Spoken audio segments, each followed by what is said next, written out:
I'm traveling around the world to meet some of the people who have been testing the 572 XP in their environment. Either working in the forest or up in the trees in a city environment, you need equipment that suits your work. I'm going to meet up with arborist Ed Carpenter and his crew of arborists who are here to take down some pretty big trees. I'm Andy Campbell, and this is Boston, USA.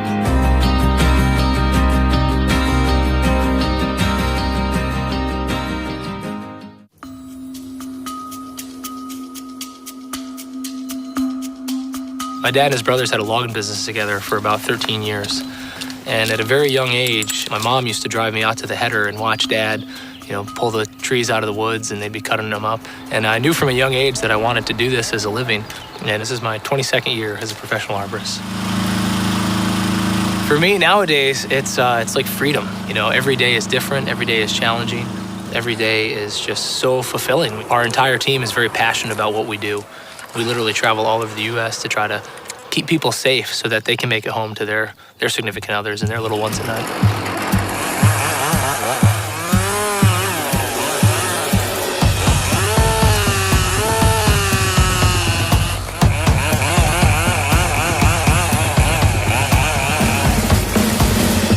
Well, the hardest thing is this is the most dangerous industry in the U.S.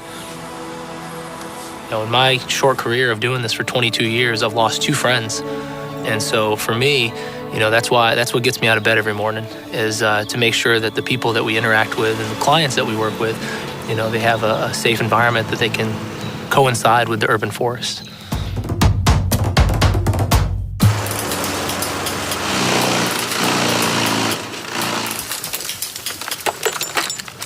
Great work, Ed. Thanks. So tell me, what do you think to climbing with the 572? The 572 is an unbelievable saw. It's got a sleek design. Going up through these tight canopies there, had no problem, didn't catch up on anything. It stuck tight to my body. The low profile design moved very well through the canopy. The power to weight ratio is impressive, especially taking some of these bigger sections of these oak. Up top or down below, the thing just handled anything we threw at it.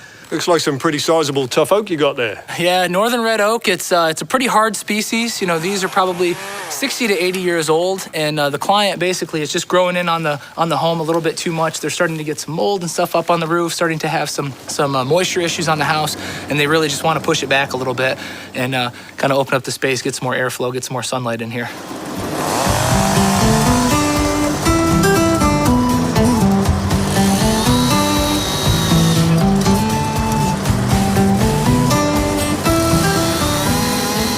So the chainsaw, I was amazed at, for the size that it is, how much power that it has. It's just got great low-end torque, and the maneuverability, second to none. Just the whole drive system and everything. It's very easy to change positions. I didn't feel any sort of fatigue in the wrists and the elbows. Anything that helps make my job safer, easier, more efficient, I like it. But I've just been very impressed with the overall function and the operation of the chainsaw. It's an awesome saw. So there you have it. Not only is it a great saw for ground use, but also up in the canopy as well. For more tests in extreme environments, check out the other episodes from the World Tour.